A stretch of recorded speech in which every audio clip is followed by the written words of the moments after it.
Hey, this is Nick from Income Digs, and today we're diving into QuickBooks Online. I'm going to share with you a really valuable technique for managing multiple business entities within one QuickBooks Online subscription. Now, as a real estate investor, this is a very common problem we run into. It can be very expensive and time-consuming to manage multiple entities in various different subscriptions of QuickBooks Online. So we're going to revisit this topic. This is one of the most asked about questions that I get. We're going to discuss my exact technique for managing multiple entities in one subscription. So let's dive right into it. So when we think about multiple business entities, we want to consider the potential to have one unified setup for all of our investment entities, right? We set up our chart of accounts, our list of vendors, our products and services, our saved reports. And if we can do that once and leverage one setup for all of our entities that do just about the same thing, we're going to gain tremendous leverage. We're going to gain a portfolio-wide or individual entity reporting, whichever we want. I'm going to demonstrate that for you. And of course, we're going to save money on our QBO subscription. And here's how it works. It requires QuickBooks Online Plus or beyond. I assure you that the cost of this is going to be well worth it when we consider the fact that we don't need multiple subscriptions. We're going to turn on location tracking. We're going to establish each of our business entities, each LLC or each entity as a location, and we can even adjust how we refer to locations. For example, we can call them businesses. Once we have that established, we can then add each of these businesses to every single transaction within QuickBooks. I want to show you, to get started here, I'm going to pull up a balance sheet as of 2018, just so it's way in the past and I have my sample data ready to look through. And it's a really simple balance sheet. I got some cash in the bank. I've got some properties that I own, some conventional loans, etc. All right, now we all know that we're able to separate out our project-specific tracking. Now I have a video on this, on how to track your project-specific transactions by class, so check that out as well. And that's relatively easy to do, and I can display my columns by class. I can see what I own by each property, and I can even see a net income by property. And that's really, really useful. But what if these properties are owned by different LLCs? I want to be able to establish a balance sheet for each of those individual LLCs, and right now I can't do that. I could kind of filter it down and say just these properties, but there's also transactions that happen that aren't related to properties. So how do we separate those out? The answer is location tracking. So as I mentioned, the first thing we're going to do is turn it on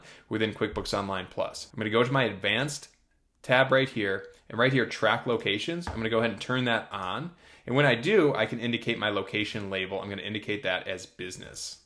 Click save and done. Now, these businesses are going to show up in your all lists under locations. That'll change to business eventually. But here I have two LLCs, or two entities. I have JMB Investments, which is kind of like the face of my company, and then I have this 264 Union Holdings LLC. So what I'll do now is I'll go into the transactions I have so far in this report and establish that location and show you exactly how we can now manage this from a business entity standpoint. So what I can do, let's go into this transaction where I log the purchase of property. I've got this one big purchase where I have the purchase of 122 Buffalo Street, 205 Morris, and 264 Union. Let's just kind of envision that 122 Buffalo and 205 Morris are owned by the same entity, that JMB Investments. So here I have my location column that now shows up, and I can go here and indicate this down. Now, what's really important when you're using this technique is that every single transaction, every single line of a transaction must have this business indicated. If not, it's going to give us a thrown off balance sheet. This is something we discuss in our course. Now I'm putting 264 Union LLC for the other lines of this transaction. Looks good. Save and close that. Now I have some other transactions here that I need to update as well. So for example, I have an investment that's coming from two different investors. This is something that would probably go to whatever business, that investment went into. So in this case, let's just say it's for JMB Investments as well. And similar to that, I have transactions that go on our P&L. So I have some net income here. So if I look at my rental income, I have a bunch of deposits here. And what I could do is understand that for anything that was for 122 Buffalo Street, I can indicate that this is location JMB Investments. Now, the value of doing locations for business as opposed to class is that the business is going to be at the transaction as a whole, and I could, in theory, indicate multiple lines here in which I have a separate class. In this case, that doesn't apply, but it is possible. I'm going to save and close that transaction. I'm going to go through a few more transactions real quick. 205 Morris, also owned by JMB Investments. I'm going to fill that in there. And then this last one here, this 9500, is 264 Union. This one is owned by 264 Union LLC. Now, those are my revenue items. I have some expense items too. Let me just complete these. Now, this would all happen in real time when you're logging it, so it wouldn't be much work to do it as you're setting it up. Location now shows up, so 122 Buffalo Street, owned by JMB Investments. Looks good.